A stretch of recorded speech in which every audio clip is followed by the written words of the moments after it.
कि ऐसी कौन सी जरूरत थी जिसके लिए तू इतना परेशान है?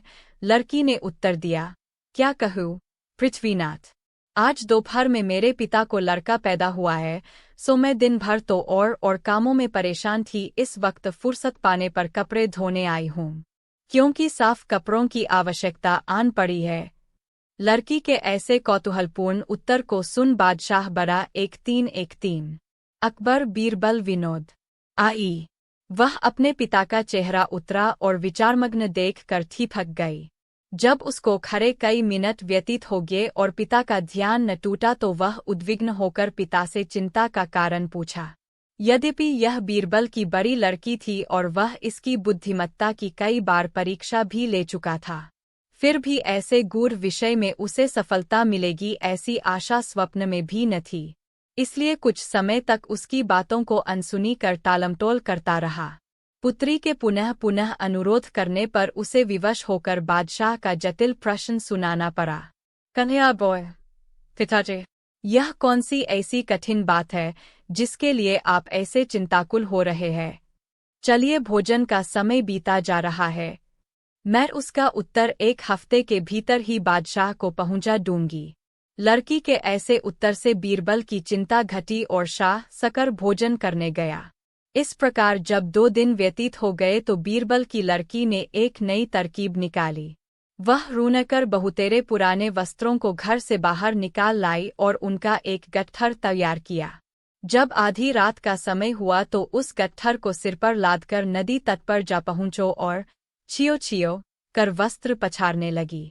बादशाह का महल ठीक नदी तट पर बना हुआ था। अर्धरात्रि के समय नींद के प्रथम प्रहर में जब कपड़ा धोने की आवाज बादशाह के कान में पड़ी तो उसकी निद्रा भंग हो गई और अकबर बीरबल विनोद 12 तोते के रक्षक को दे दिया। इस प्रकार विचारे सेवक की प्राणरक्षा हुई और उसे धन भी मिला। बैल का दूध। एक दिन की बात है कि अकबर और बीरबल दोनों एक उपवन में बैठे हुए आनंद मना रहे थे। इतने में शाम हो गई। जब बीरबल घर जाने को उद्यत हुआ तो बादशाह ने उसे रोककर कहा, बीरबल, आज कई दिनों से मैं एक बात सोच रहा था, परंतु तुमसे कहना भूल जाता था। एक हकीम दवा बनाता है, उसमें बैल के दूध को अनिवार्य आवश्यकता है। यदि तुम कहीं से उसे ला दो तो अति उत्तम हो। पत्ता खरका बंदा बड़का। बीरबल बादशाह की मंशा समझ गया और मन में कहा कि बादशाह इस बहाने मुझे मूर्ख बनाना चाहते हैं। बीरबल बोला, इसमें घबराने की कौन सी बात है, मैं 1 सप्ताह में बैल का दूध ला दूंगा। बादशाह ने कहा, 2-4 दिन और अधिक लग जाए तो कोई चिंता की बात नहीं है, परंतु दूध का आना बहुत लाजिमी है। बहुत अच्छा, कहता हुआ बीरबल वहां से विदा हुआ। वह घर पहुंच एकांत स्थान में बैठकर बैल के दूध वाले प्रश्न पर विचार करने लगा। चिंताग्रस्त बीरबल को कई घंटे का समय मिनटों के समान बीत गया। जब भोजन करने का समय हुआ तो नियमानुसार उसकी लड़की बुलान अकबर बीरबल विनो आई। वह अपने पिता का चेहरा उतरा और विचारमग्न देख कर थिपक गई। जब उसको खड़े कई मिनट व्यतीत हो गए और पिता का ध्यान न टूटा तो वह उद्विग्न होकर पिता से चिंता का कारण पूछा। यद्यपि यह बीरबल की बड़ी लड़की थी और वह इसकी बुद्धिमत्ता की कई बार परीक्षा भी ले चुका था, फिर भी ऐसे गूढ़ विषय में उसे सफलता मिलेगी ऐसी आशा स्वप्न में भी न थी। इसलिए कुछ समय तक उसकी बातों को अनसुनी कर टालमटोल करता रहा। पुत्री के अकबर बीरबल विनो चौवन को देकर बीरबल बोला, इसे बेचकर चौथे दिन सबके साथ मूल्य लेकर हाजिर होना। इस प्रकार यत्र तत्र कुप्पों को बेचने और धन संग्रह करने में चारों व्यापारी जा लगे। जब रुपया जमा करने की निश्चित तिथि आई तो वे सब बिक्री के रुपए लेकर बीरबल के पास आए। बीरबल ने 3 व्यापारियों का द्रव्य सहेज लिया। जब चौथे को प्रतिवादी की बारी आई तो उसका द्रव्य सहेजते हुए बोला, तुम्हारे कुप्पे में अन्य व्यापारियों से अधिक घी था, यानी 3 में तो 1-1 मन था, परंतु तुम्हारे कुप्पे में 1.25 मन था। बीरबल की यह बात सुनकर प्रतिवादी घबरा गया और बोला, हुजूर क्या कह रहे हैं, मेरे कुप्पे में भी 1 ही मन था। गरमाते और तौलते समय उस जगह मेरे घर के और प्राणी भी मौजूद थे। आपको विश्वास न हो तो उनको बिलवाकर जांच कर लें। घी की बजन सबके सामने की गई थी। बीरबल अपने एक सेवक के कान में कुछ समझाकर बोला, तू उसके लड़के से जाकर कहो कि तुम्हारा बाप कुप्पे से निकली अशरफी को तुरंत मांग रहा है, तू उसे अभी लेकर मेरे साथ चल। वह कर्मचारी जाकर व्यापारी के लड़के से बोला, तेरा पिता बादशाह की सभा में बैठा है, घी के कुप्पे से निकली अशरफी लेकर तुझे बुलाया है। लड़का साथ हो लिया। अपने पुत्र को एकाएक दरबार में उपस्थित देख व्यापारी चिंताग्रस्त हुआ, परंतु विवश था। बीरबल के सामने उससे कुछ कह भी नहीं सकता था। बीरबल ने लड़के 5353 अकबर बीरबल विनोद मूल्य एक मुश्त अदा कर देगा। बीरबल ने जवाब दिया, नहीं, ऐसा नहीं हो सकता। हमारे लिए सभी समान है और हमें सबका ध्यान है। तुम एक एक कुप्पे अपने साथ ले जाओ, बाकी मैं दूसरों के हवाले करूंगा। बीरबल उन दोनों को दोनों गुप्त निशान वाले कुप्पे देकर विदा किया। घी कुछ बिगड़ा हुआ था। व्यापारियों ने सोचा कि बिना तपाए इसका ऐब दूर न होगा, इसलिए पहले व्यापारी ने कुप्पे को तपाना शुरू किया। जब घी पिघल गया तो उसे एक बड़े करार में छोड़कर खराया। जब उसके मर्जी के मुताबिक घी एकदम तैयार हो गया और उससे सुगंधी आने लगी तो उसने फिर घी को उसी कुप्पे में भरना प्रारंभ किया। जब घी पेनी में पहुंचा तो किसी चीज के खड़कने की आवाज सुनाई पड़ी। उसे बाहर निकाल कर देखा तो वह अकबरी मुहर थी। व्यापारी मन में सोचने लगा, यह मुहर बीरबल की है, भूल से इसमें आ पड़ी है। उसकी वस्तु उसी को देना मुनासिब है। व्यापारी मुहर को लेकर बीरबल के पास पहुंचा और उसकी मुहर उसे देकर अपने घर लौट आया। बीरबल मुहर पाकर सोचने लगा, यह व्यापारी सच्चा है। दूसरे व्यापारी के कुप्पे से भी उसी प्रकार मुहर निकली, परंतु उस लालची को सोना देखकर लोभ समा गया। उसे अपने जेठे पुत्र को देकर बोला, इसको यत्न से अपने पास रख दो, जरूरत पड़ने पर मुझे लौटा देना। इधर जो दो कुप्पे बिना असरफी के थे, दूसरे दो व्यापारियों अकबर बीरबल बिनो और मेरे व्यापार में धक्का पहुंचाने की नीयत से आपके पास झूठा अर्जी दावा लेकर आया है। इसकी जांच कराने पर आपको स्वयं झूठ सच का पता चल जाएगा। इस संबंध में मैं और कुछ कहना नहीं बाहता। बीरबल ने उसकी बात मानकर उसको घर जाने की मोहलत दी। फिर पहले व्यापारी को बुलाकर बोला, इस मामले में आपको अभी खामोश रहना पड़ेगा। सम पाकर मैं इसका उचित न्याय करूंगा। अभी आप इस ढंग से रहे मानो कुछ हुआ ही नहीं है। वह बीरबल की बात मानने को लाचार था, चुपचाप अपने घर चला गया। व्यापारियों के झगड़े का न्याय करना बीरबल को याद रहता। सोचते दो एक दिन उसे एक नई युक्ति सूझी। बाजार से 4 घी से भरे कुप्पे मंगवाए गए, जिनमें कुछ अपना अलग 2 निशान बनाकर 2 ठोस कुप्पों में एक एक मोहरे डाल दीं। फिर दोनों व्यापारियों को बिलवाकर बोला, देखो यह 4 घी के कुप्पे मेरे पास बहुत दिनों से पड़े हुए हैं, अब इनके नष्ट होने का भय है। तुम दोनों इसमें से एक एक कुप्पा अपने साथ ले जाओ, बाकी 2 कुप्पे मैं दूसरे व्यापारियों के हाथ बेच दूंगा। कुप्पों को बाजार में उचित दाम पर बेचकर जो मिले उसमें से अपना नफा निकाल शेष मूल्य मेरे हवाले करना।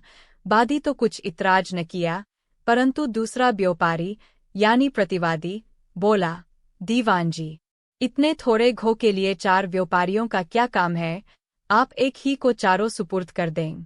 वह बेचकर सबकाजल के पुण्य प्रभाव से उनको अभीष्ट सिद्धि मिली।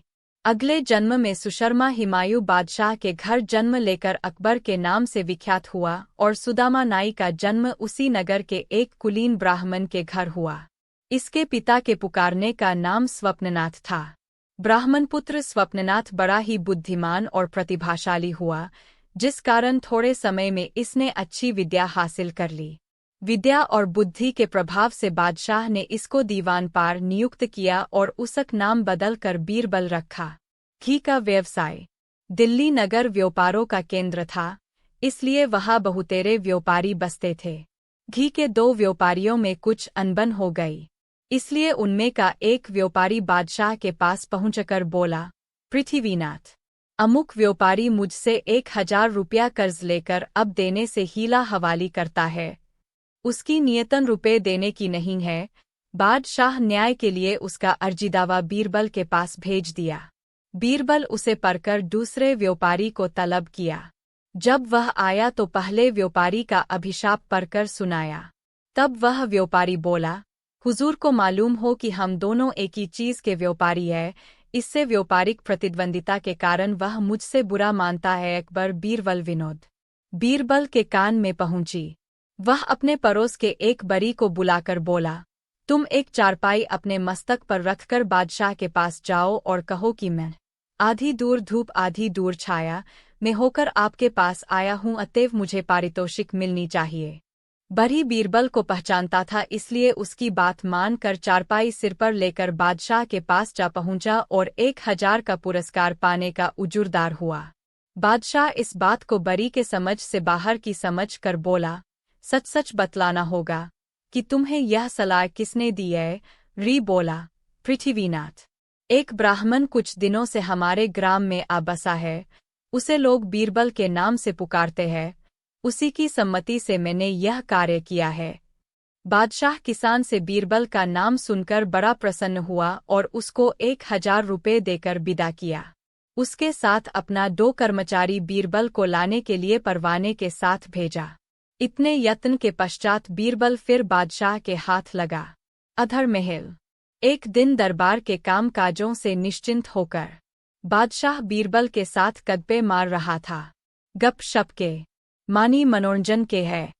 उसी दिन उसको एक अधर महल 5757 अकबर बीरबल विनोद तरक्की पर रहेगा, फिर लड़के को चिताकर उसे सदैव सच बोलने की शिक्षा देकर विदा किया। अन्य तीनों व्यापारी भी बीरबल की आज्ञा पाकर घर लौट गए। आधी दूर धूप आधी दूर छाया। एक दिन का हाल है कि बादशाह बीरबल पर खफा होकर उसको अपने नगर से बाहर निकाल दिया। बीरबल हर हालत में खुश रहने वाला था। वह नगर से बाहर किसी ग्राम में जा बसा। इस प्रकार बास करते कई महीने व्यतीत हो गए। न बादशाह ने उसे बुलवाया और न वह स्वयं आया। समय समय पर बादशाह बीरबल को याद कर बड़ी चिंता करता, परंतु उसका कहीं पता ठिकाना न मिलने के कारण लाचार था। जब किसी प्रकार बीरबल का पता न चला तो ढूंढने के लिए बहुतेरे कर्मचारियों को गांवों में भेजा, फिर भी बीरबल का अनुसंधान न हो सका। तत्र बादशाह उसको ढूंढने की एक नई तरकीब निकाली। नगर 2 में लिहोरा फिरवा दिया कि जो शख्स आधी दूर धूप और आधी दूर छाया में होकर मेरे पास आवेगा उसे 1000 रुपये पारितोषिक दिए जाएंगे। बहुतों ने पारितोषिक पाने की चेष्टा की, परंतु किसी के दिमाग में आधी दूर धूप आधी दूर छाया में होकर आने की युक्ति न सूझी। यह बात क्रमशः फैलते फैलते अकबर बीरबल विनोद को जूजू तक न रेंगी। इसकी धृष्टता देखकर बीरबल एकदम खिला गया और एक सिपाही को तुरंत आज्ञा दी, इस यूठे को अभी 100 कोड़े लगात्रो। सिपाही कोड़ा लेकर मारने को उद्यत हुआ। इस बोत्र व्यापारी का लड़का फिर बोल उठा, वाह पिताजी, अभी उस दिन तो आप स्वयं कह रहे थे कि इस महाजन का मुझे 500 का ऋण चुकाना है, परंतु चिंता की कोई बात नहीं है, इस समय रुपए मेरे पास मौजूद है, किसी दिन चुका दूंगा। तब आप उन रुपयों को इसे क्यों नहीं दे देते?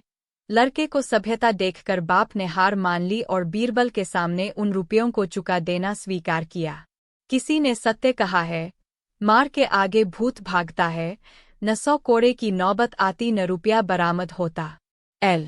बीरबल ने तक्षण मुद्दई के रुपयों को दिलवा दिया और प्रतिवादी मुद्दालेह को सजा देकर रुपया मारने के अपराध में जेल भेज दिया। मुद्दई अपना धन पाकर बड़ा हर्षित हुआ और बीरबल के न्याय की भूरी भूरी प्रशंसा करने लगा।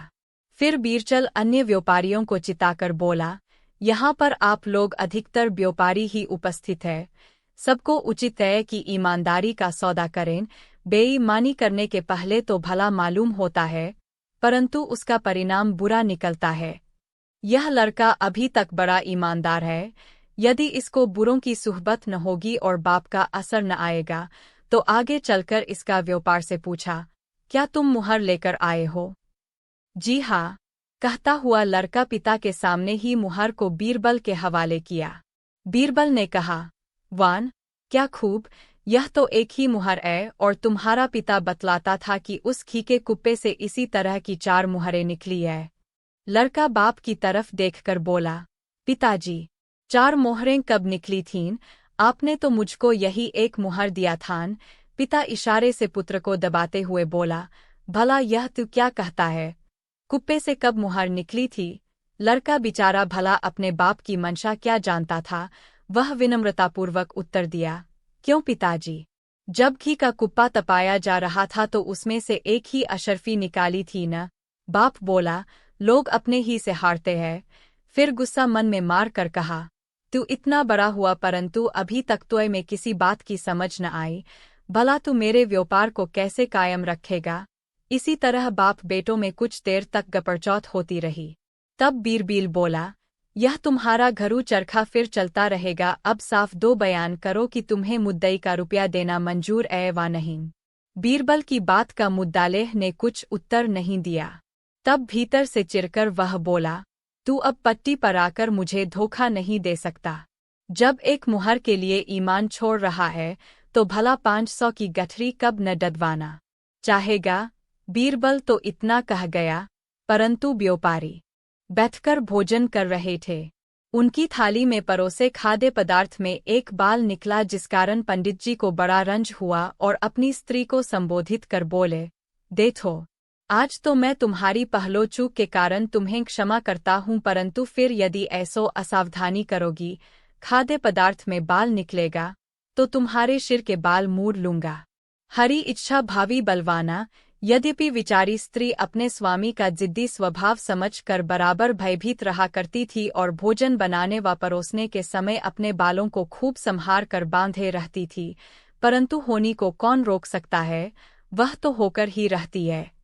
कुछ दिनोपरांत एक दिन जब युक्त पंडित जी फिर भोजन करने बैठे तो उनकी खाद्य सामग्री में एक बाल निकला। पंडित जी बहुत नाराज हुए और अपने स्त्री का बाल मुड़ा देने के लिए नाई को बुलवाया। अपने स्वामी को नितांत क्रोधित देखकर स्त्री ने भीतर से किवाड़ बंद कर लिया। पंडित जी ने 1000 नाट फटकार सुनाई, परंतु स्त्री ने किवाड़ नहीं ही खोला। इतना सब हो जाने पर भी पंडित जी अपनी जिद्द पर तुले ही रहे। स्त्री ने सोचा, अब इस प्रकार काम चलना कठिन दिख पड़ता है, कोई उपाय तत्काल करनी चाहिए। उसने एक आदमी को पोहर भेजकर अपने भाइयों को सहायता के लिए बुलवाया। उसके 4 भाई थे। अपनी बहन को इस प्रकार अपमानित होते सुन उन्हें अपने बहनोई के हठवादिता पर बड़ा खेद हुआ और उसके उद्धार का उपाय सोचने लगे। इतने में उसके बड़े से इस कारण कि चौथे प्याले के सेवन के पश्चात मद्यपी मस्त अकबर बीरबल विनोद 80 हाथी की तरह घूमना प्रारंभ करता है। 5वीं बार गधा बना देता है। 6वें में मद्यपी नशे में गुप्त हो जाता है, यहाँ तक कि उसको अपने शरीर तक की भी सुधी बुध नहीं रहती। यही कारण था कि अंत में मैंने शराब का नाम लिया था। एक बोतल में केवल 6 प्याला शराब रहती है। प्रत्येक प्याला सेवन के पश्चात मनुष्य की पृथक पृथक दशाएं हो जाती है। बादशाह बीरबल की इन बातों को बड़े ध्यानपूर्वक सुन रहा था, कारण कि उसे इस बात का पहले ही से विश्वास था कि बीरबल जो कुछ भी कहे वा करेगा उसके अच्छे के लिए ही। बीरबल का अभिप्राय भी बादशाह का मद्यपान छुड़ाना ही था। उसकी इस शुभकांक्षा से बादशाह बड़ा हर्षित हुआ और उसे उचित पुरस्कार देकर विदा किया। सिर के बाल मुड़वा दूं। दिल्ली नगर में एक बड़े सुप्रतिष्ठित और विद्वान ब्राह्मण रहते थे। उनके श्रेष्ठाचरण से दरबार में उनका बड़ा सम्मान था। पंडित जी का स्वभाव था कि वे बिना समझे बूझे किसी कार्य में हाथ नहीं डालते थे और जिस बात को मुख से एक बार कह देते उसको प्राणपण से पालन करते थे। उनसे उनका भृत्य समुदाय सदा भयभीत रहता। एक दिन ऐसो घटना घटी जब उक्त पंडित जी चौके अकबर बीरबल विनो में बैठकर भोजन कर रहे थे। उनकी थाली में परोसे खाद्य पदार्थ में एक बाल निकला, जिस कारण पंडित जी को बड़ा रंज हुआ और अपनी स्त्री को संबोधित कर बोले, देखो, आज तो मैं तुम्हारी पहलो चूक के कारण तुम्हें क्षमा करता हूँ, परंतु फिर यदि ऐसो असावधानी करोगी, खाद्य पदार्थ में बाल निकलेगा तो तुम्हारे सिर के बाल मूड़ लूंगा। हरी इच्छा भावी बलवाना। यद्यपि विचारी स्त्री अपने स्वामी का जिद्दी स्वभाव समझकर बराबर भयभीत रहा करती थी और भोजन बनाने व परोसने के समय अपने बालों को खूब संभार कर बांधे रहती थी, परंतु होनी को कौन रोक सकता। ले गया वहां जाकर देखा तो उसके कमरे की सारी चीजें इधर उधर बिखरी पड़ी है। संदूक का ताला भी खुला हुआ है। बादशाह तुरंत तार गया कि इसी को चुराने के लिए बीरबल अकेले में यहाँ आया था, परंतु फिर भी इतने ही से उसे शांति न मिली। उसने विचारा कि यह तो हुई यहाँ की चात, रास्ते में बीरबल अनसंट क्यों बतलाता था। तब वह बोला, बीरबल, मालूम होता है आज तुम कुछ नशा खा गए हो, नहीं तो ऐसी ऊटपटांग बातें कभी न करते। तुम्हारी कांख तले शराब की बोतल मौजूद थी, फिर भी तुमने उसे बैल, गधा आदि आदि कैसे बतलाया। बीरबल को अपना राज बादशाह पर खोलने का मौका मिल गया और उसे इस रंग से प्रकट करना प्रारंभ किया, पृथ्वीनाथ, न तो मैं नशा खाए हूँ और न मेरी बुद्धि ही भ्रष्ट हुई है। मैंने जो कुछ भी कहा है वह मेरे कांख तले थी। अच्छा हुजूर सुनिए, पहले पहल मैंने आपसे बतलाया था कि कुछ भी नहीं है, सो मद्यपान के प्रथम प्याले की बात थी। उस समय बात करने वाला कुछ भी नहीं देखता। दूसरी बार मेरी जबान पर तोते का नाम आपने सुना होगा। इसका अभिप्राय यह था कि दूसरा प्याला पी लेने पर मनुष्य तोते के समान बकने लगता है। फिर मैंने घोड़े का नाम लिया था। उसके मानी यह था कि तीसरा प्याला पी चुकने पर मद्यपी घोड़े के समान हिनहिनाना प्रारंभ कर देता है। चौथी बार हाथी बतलाया था। सो इस कारण कि चौथे प्याले के सेवन के पश्चात मद्यपी मस्त बादशाह के पूछने पर क्या उत्तर दूंगा। इसी बीच बादशाह की दृष्टि उस पर जो पड़ी और वह वहीं रुक गया। पा रबारवल विनाद पहुंचकर बादशाह ने पूछा, तुम इस समय महल को तर क्यों गए थे और तुम्हारे बगल में यह क्या चीज़ है। बीरब ने कहा, कुछ तो नहीं। फिर भी बादशाह का शक बही रहा क्योंकि उसकी काख तले चदरे के भीतर से कोई चीज दिखाई पड़ रही थी। बादशाह ने दोबारा पूछा, बीरबल, झूठा क्यों बोल रहा है। तुम्हारी काख के भीतर कोई चीज़ अवश्य छिपी हुई है। बोरबल ने कहा, हाँ वह तोता है। बीरबल के ऐसे रूखे उत्तर से बादशाह को संतोष नहीं हुआ और क्रोधित होकर बोला, तुम्हें आज इतना मजाक क्यों आई है। बीरबल अविलंब बोला, पृथ्वीनाथ, अश्वय। बादशाह बड़ा हैरान हुआ और भौंह चराकर कहा, मैं देखता हूँ कि आज तुम्हारा दिमाग आसमान पर चढ़ता जा रहा है। बीरबल ने कहा, नहीं नहीं हाथी है। बादशाह ने कहा, क्या तुमने भांग तो नहीं खाई है। ठीक ठीक समझ कर उत्तर दो। बीरबल कब चुप रहने वाला था बोला, गधा है, गधा।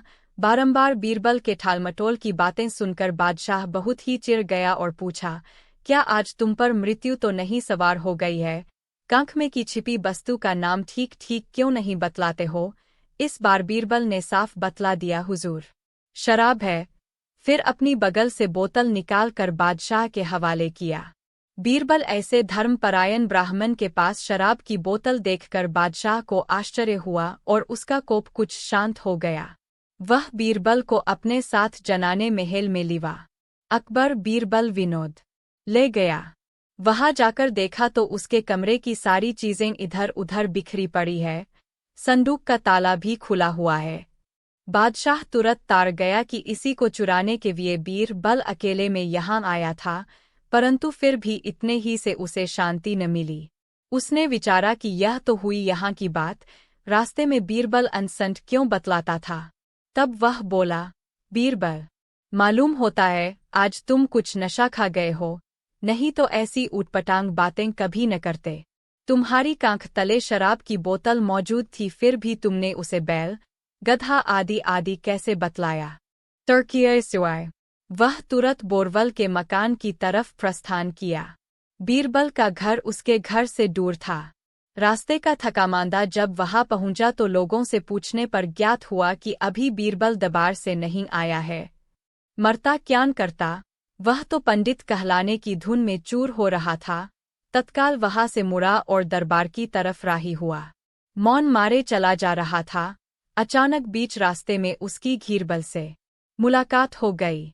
वह बड़ी विनम्रतापूर्वक अपना दोनों हाथ जोड़कर बीरबल से बोला, बुद्धिवर प्रधान जी, मैं निरक्षर भट्टाचार्य हूँ, यानी मुझे पढ़ना लिखना कुछ भी नहीं।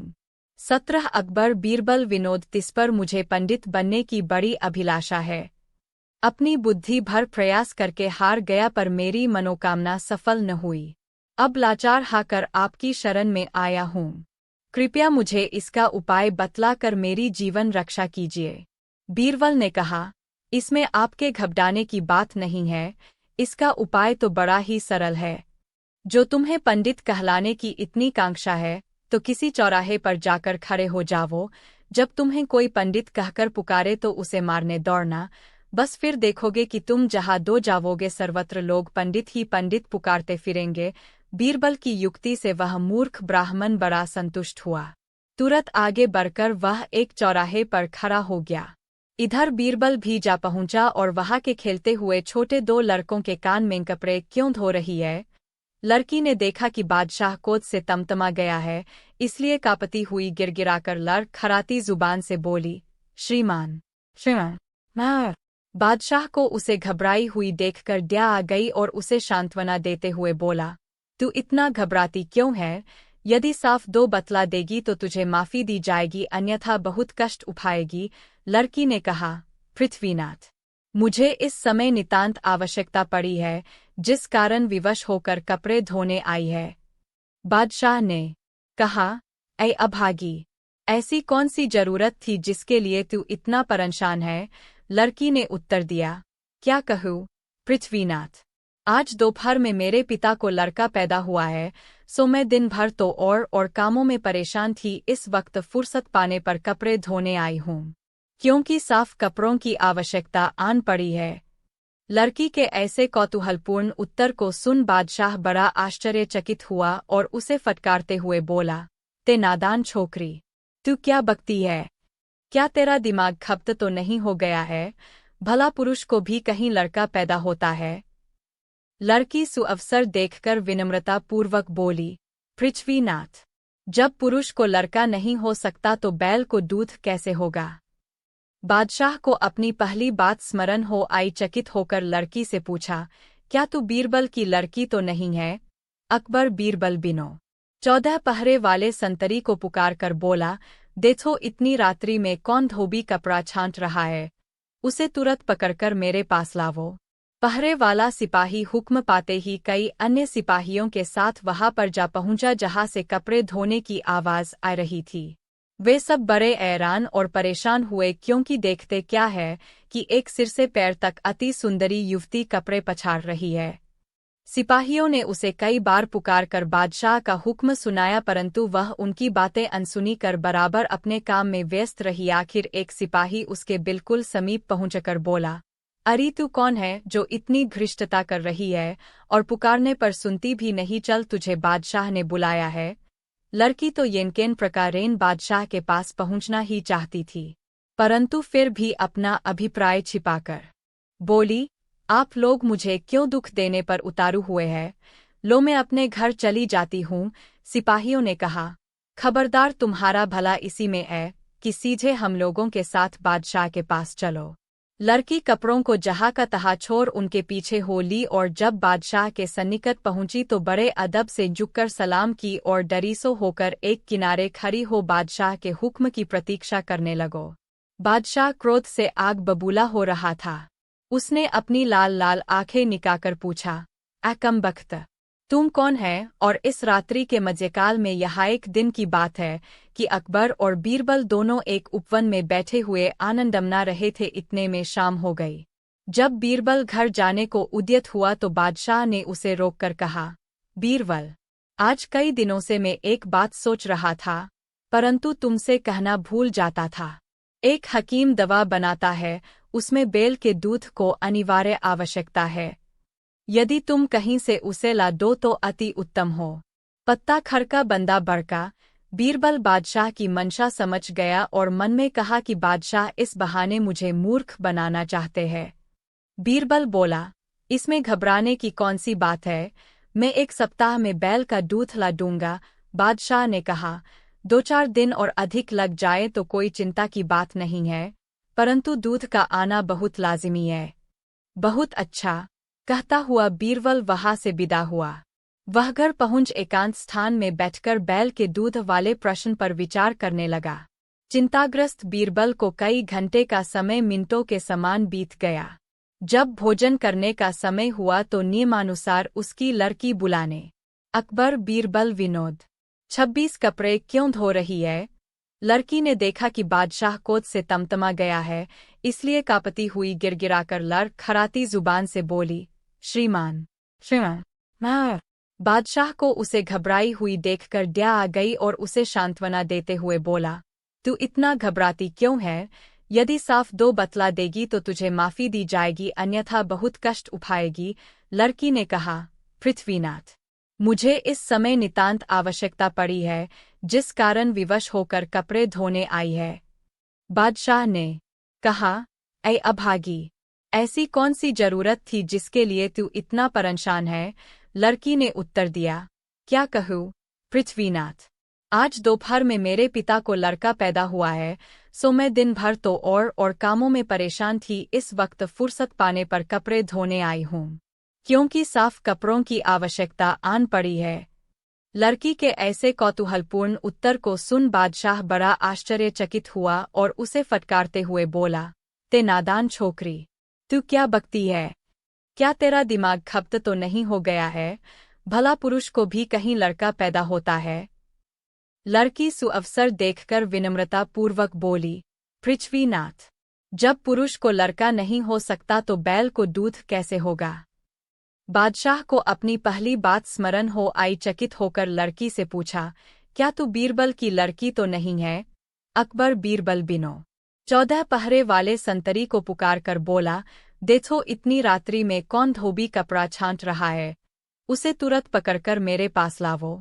पहरे वाला सिपाही हुक्म पाते ही कई अन्य सिपाहियों के साथ वहां पर जा पहुंचा जहां से कपड़े धोने की आवाज आ रही थी। वे सब बड़े हैरान और परेशान हुए, क्योंकि देखते क्या है कि एक सिर से पैर तक अति सुंदरी युवती कपड़े पछाड़ रही है। सिपाहियों ने उसे कई बार पुकार कर बादशाह का हुक्म सुनाया, परंतु वह उनकी बातें अनसुनी कर बराबर अपने काम में व्यस्त रही। आखिर एक सिपाही उसके बिल्कुल समीप पहुंचकर बोला, अरे तू कौन है जो इतनी घृष्टता कर रही है और पुकारने पर सुनती भी नहीं? चल, तुझे बादशाह ने बुलाया है। लड़की तो यंकेन प्रकारेण बादशाह के पास पहुंचना ही चाहती थी, परंतु फिर भी अपना अभिप्राय छिपाकर बोली, आप लोग मुझे क्यों दुख देने पर उतारू हुए हैं? लो, मैं अपने घर चली जाती हूँ। सिपाहियों ने कहा, खबरदार, तुम्हारा भला इसी में है कि सीधे हम लोगों के साथ बादशाह के पास चलो। लड़की कपड़ों को जहाँ का तहाँ छोड़ उनके पीछे हो ली और जब बादशाह के सन्निकट पहुंची तो बड़े अदब से झुककर सलाम की और डरीसो होकर एक किनारे खड़ी हो बादशाह के हुक्म की प्रतीक्षा करने लगो। बादशाह क्रोध से आग बबूला हो रहा था। उसने अपनी लाल लाल आंखें निकाकर पूछा, कमबख्त, तुम कौन है और इस रात्रि के मध्यकाल में यहाँ? अकबर बीरबल बिन कपड़े क्यों धो रही है? लड़की ने देखा कि बादशाह क्रोध से तमतमा गया है, इसलिए कांपती हुई गिड़गिड़ाकर खराती जुबान से बोली, श्रीमान, श्रीमान।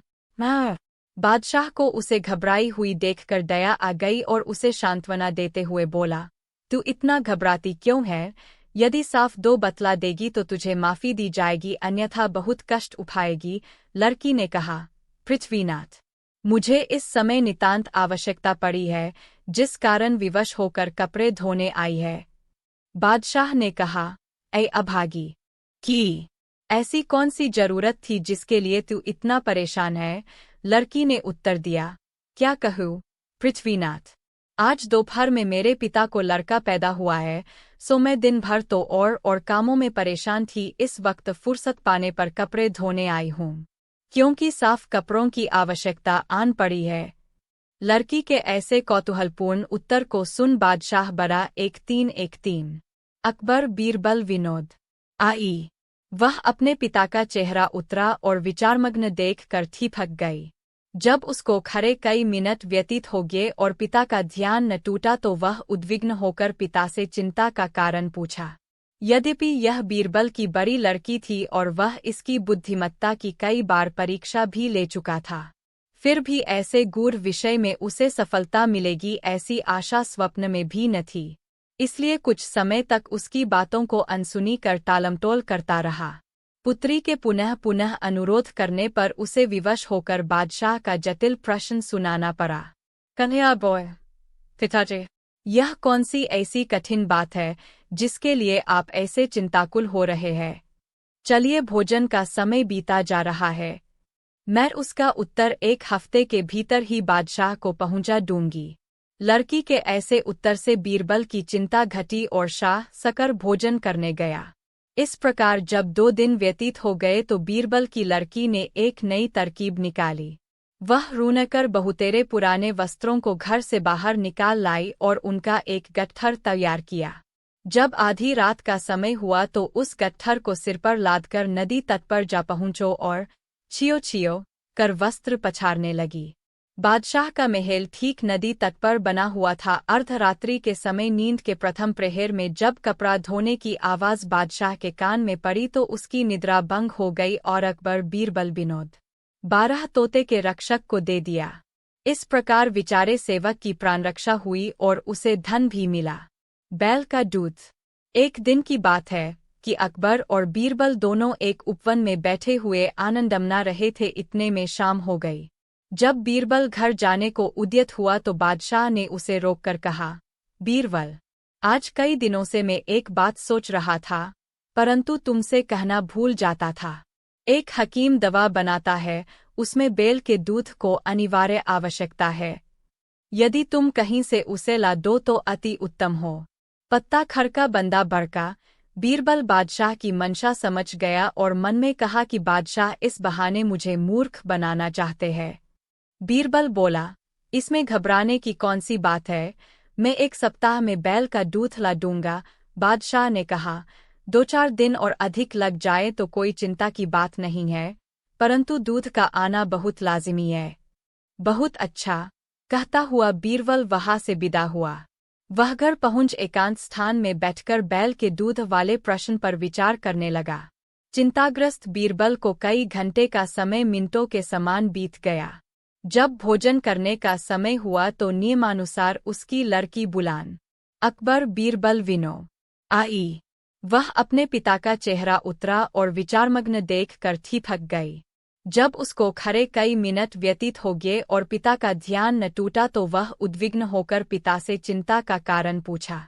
यद्यपि यह बीरबल की बड़ी लड़की थी और वह इसकी बुद्धिमत्ता की कई बार परीक्षा भी ले चुका था, फिर भी ऐसे गूढ़ विषय में उसे सफलता मिलेगी ऐसी आशा स्वप्न में भी न थी। इसलिए कुछ समय तक उसकी बातों को अनसुनी कर टालमटोल करता रहा। पुत्री के पुनः पुनः अनुरोध करने पर उसे विवश होकर बादशाह का जटिल प्रश्न सुनाना पड़ा। कन्हैया बॉय, पिताजी, यह कौन सी ऐसी कठिन बात है जिसके लिए आप ऐसे चिंताकुल हो रहे हैं? चलिए, भोजन का समय बीता जा रहा है, मैं उसका उत्तर 1 हफ्ते के भीतर ही बादशाह को पहुंचा दूंगी। लड़की के ऐसे उत्तर से बीरबल की चिंता घटी और शाहकशा चिट्ठा सुनाकर बोला, बीरबल, इस साहूकार का न्याय ऐसो युक्ति से करो जिसमें उसकी जान बचे और अन्याय भी न हो। मैं इसकी दयनीय दशा पर बड़ा चिंतित हो रहा हूँ।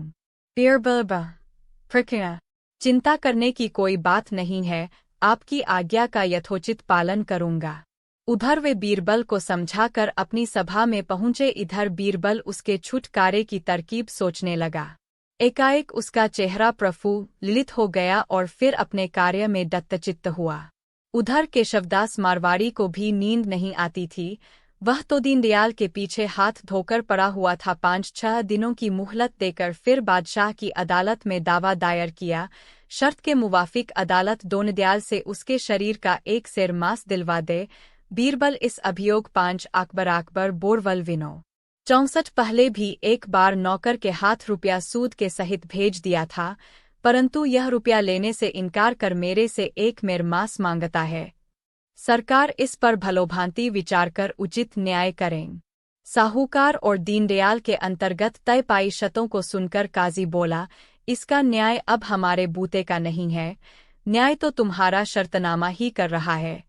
मैं हुक्म देता हूँ कि यह मारवाड़ी इसी समय आपके शरीर का 1 सेर मांस अपनो इच्छानुसार काटकर ले लेवे। दीनदयाल के रहे सहे होश हवास भी जाते रहे। बड़ा चिंतित हुआ, अंत में कुछ सोच समायकर काजी से बोला, मैं इस मामले को शाहनशाह के पास ले जाऊंगा। कृपया आप अपने आर्डर को तब तक के लिए मनसूख रखें जब तक कि वहां से कुछ फैसला न हो जावे। काजी को लाचार होकर उसकी अर्जी मंजूर करनी पड़ी।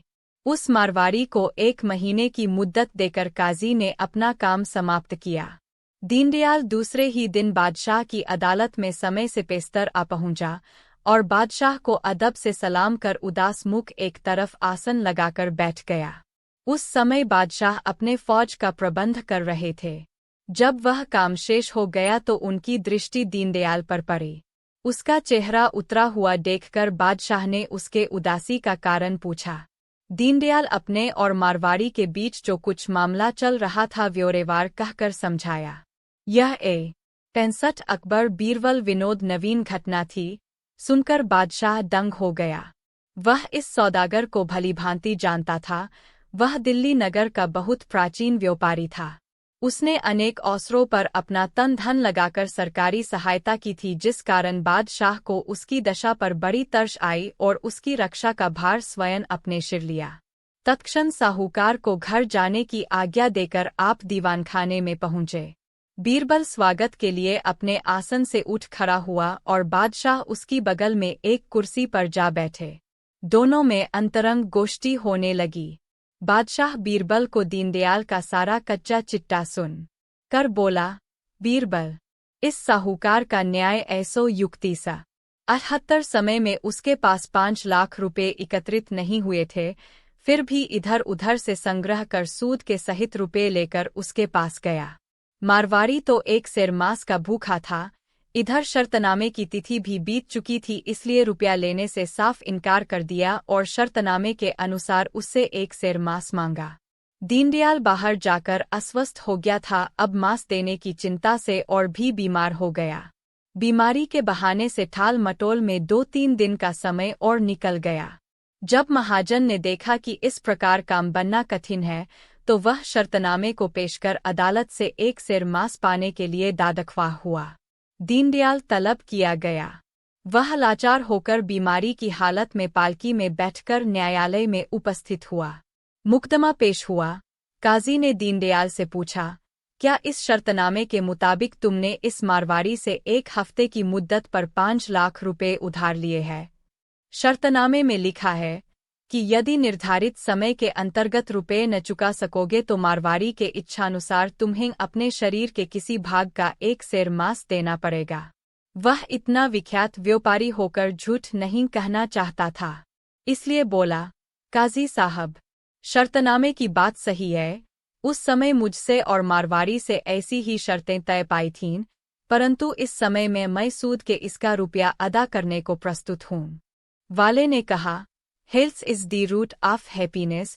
शरीर के लिए स्वस्थ मालूम नहीं था। अपना समूचा परिवार दिल्ली में ही छोड़ गया। येनकेन प्रकारेन कई महीना बीत गया, पर न बीरबल को दरबार का समाचार मिला और न बादशाह को बीरबल का ही। नया दीवान बीरबल के टक्कर का नहीं था, इसलिए बादशाह का दिल उस पर भलीभांति जमता न था। वह गुप्त रूप से एक दूसरे दीवान की खोज में था। कितनों की गुप्त छिपे रूप से परीक्षाएं ली, परंतु कोई उत्तीर्ण नहीं हुआ। तब लाचार होकर उसे विज्ञापनबाजी करने की धुन सवार हुई।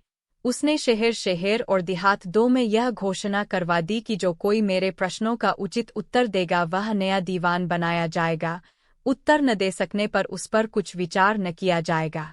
दरबारी लोग दीवान पद के लिए लालायित हो रहे थे, परंतु परीक्षोत्तीर्ण होना कठिन समझ उपहास के भय से स्वामोश रह गए।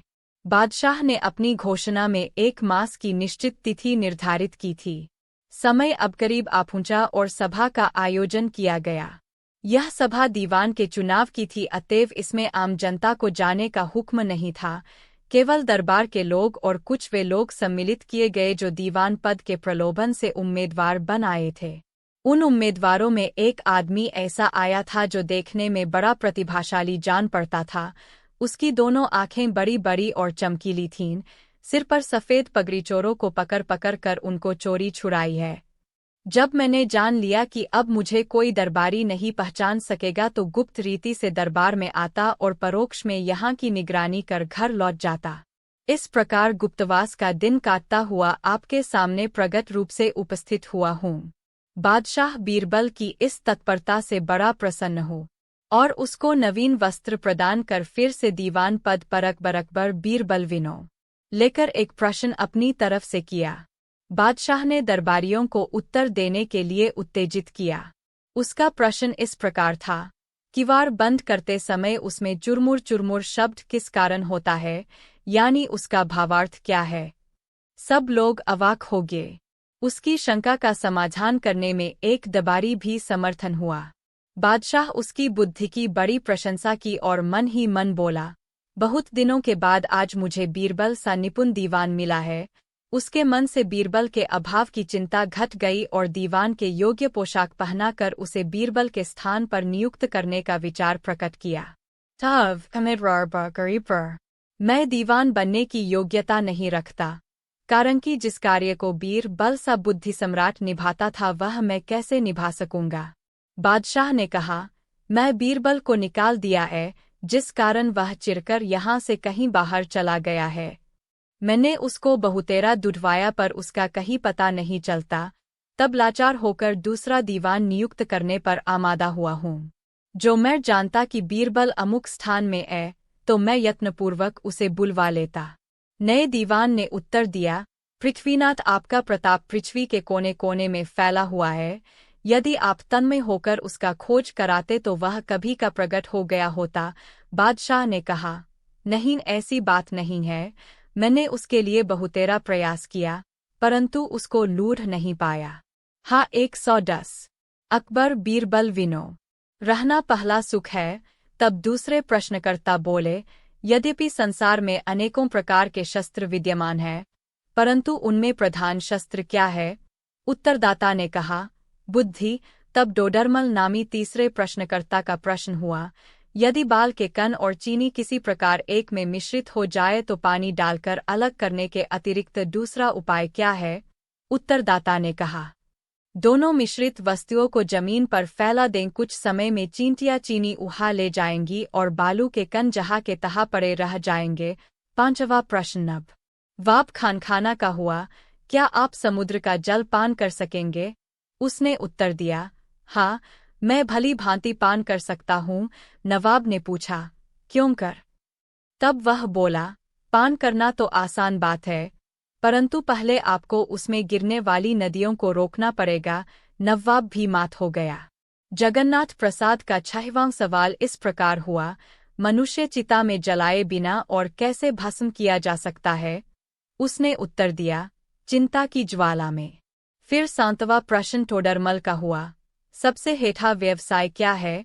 उम्मीदवार ने बतलाया, भिक्षाटन करना। इसी प्रकार के और सवालों का उत्तर देने की प्रतीक्षा में वह मनुष्य निर्द्वंद बैठा रहा, परंतु प्रश्नों का बौछार एकदम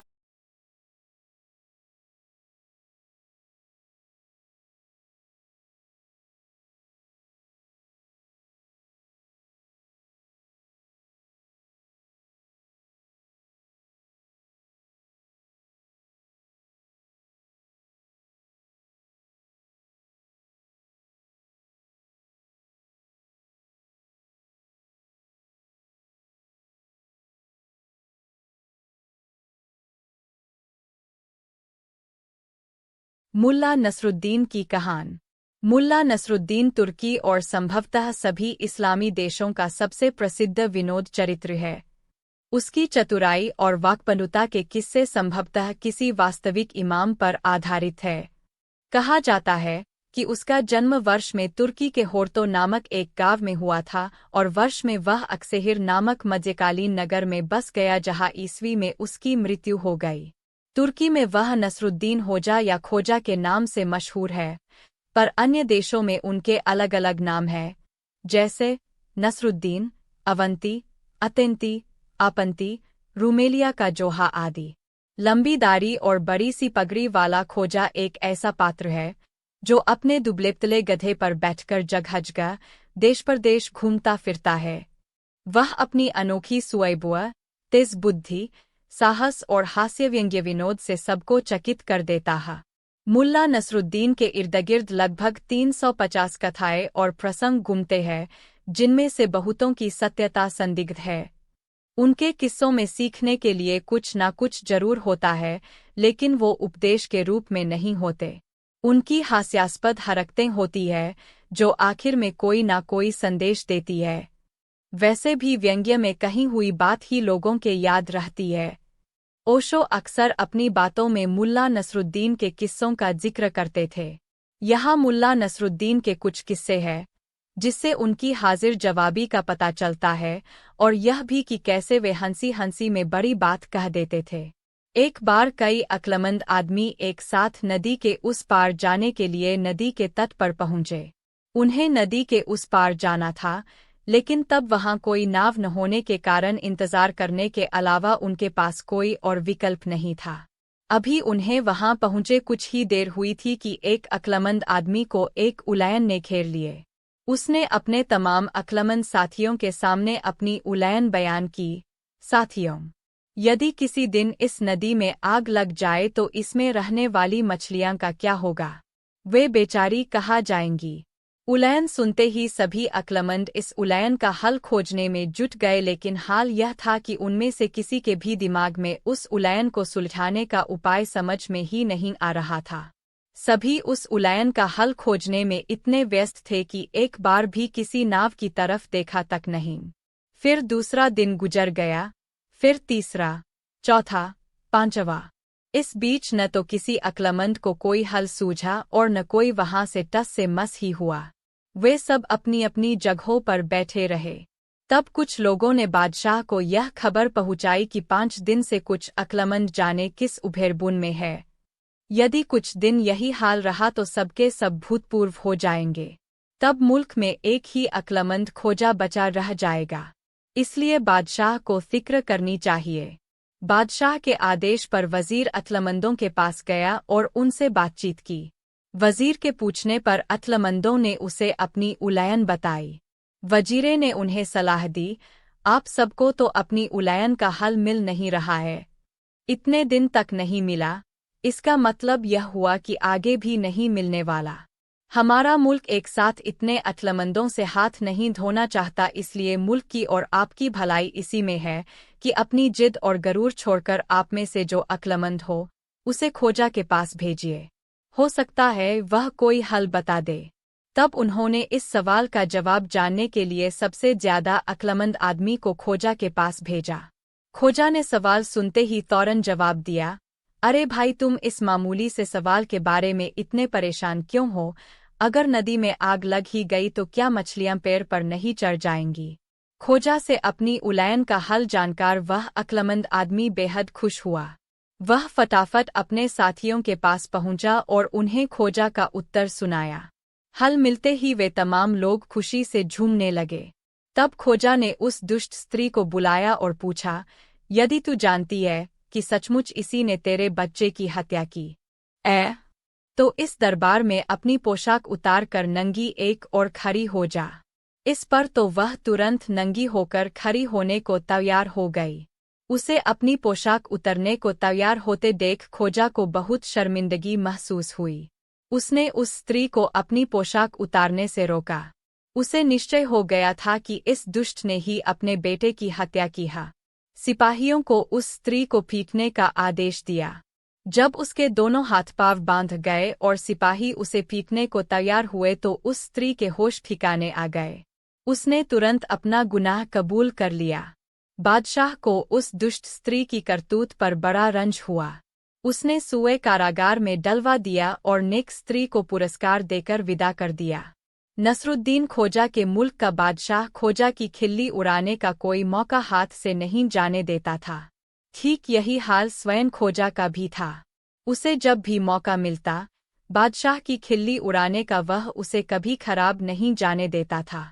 खोजा को ऐसे मौके कुछ ज्यादा ही मिलते थे, क्योंकि बादशाह जो था वह अक्सर ही किसी की फरियाद सुनते समय ऐसे नतीजे पर पहुंचता था जिसे सुनकर पूरे दरबार का मन होता कि सब खिलखिलाकर हंसे, लेकिन जहां और लोग बादशाह की नाराजगी के डर से मन ही मन मुस्कराकर रह जाते, वहीं खोजा खुलकर बादशाह को यह बताने से नहीं चूकता था कि उसने कितना उलझ-जुल फैसला सुनाया है। एक दिन बादशाह दरबार में किसी शिकारी की फरियाद सुन रहा था। शिकारी अपने किसी कारनामे का बधाइदा कर पेश कर रहा था। अपनी बात को मजबूती देने के लिए उसने कहा, बादशाह सलामत, मेरी बात पर यदि आपको यकीन न हो तो आप नसरुद्दीन खोजा से पूछ सकते हैं।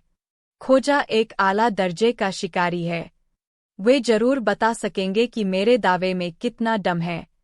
इतना सुनना था कि बादशाह ने शिकारी के मामले को वहीं मुलतवी कर दिया। वह बोला ठीक है, पहले हम नसरुद्दीन खोजा के साथ शिकार पर जाएंगे। हम देखना चाहते हैं कि खोजा आला दर्जे का शिकारी है भी या नहीं, और यह भी कि तुम्हारी इस बात में कितनी सच्चाई है। उसके बाद ही हम तुम्हारे दावों पर यकीन करेंगे। इस फैसले के बाद बादशाह ने तुरंत ही शिकार पर जाने का ऐलान कर दिया और खोजा से कहा कि वह भी उसके साथ शिकार पर चले। दोनों अपने कुछ वजीरों और नौकरों के साथ शिकार करने चल पड़े। रस्ते में उन्हें दूर से एक पेड़ दिखाई दिया। बादशाह ने खोजा को पेड़ का निशाना बना तीर चलाने को कहा। खोजा ने तीर चलाया लेकिन वह निशाना चूक गया। बादशाह खिलखिला कर हंस पड़ा। खोजा बोला, यह हंसने की बात नहीं है जहांपनार, यह तो मैं आपकी तीरंदाजी की नकल कर रहा था। ऐसा कहकर उसने फिर एक तीर चलाया लेकिन वह निशाना भी चूक गया। बादशाह फिर से एक बार जोर से हंस पड़ा। खोजा बोला,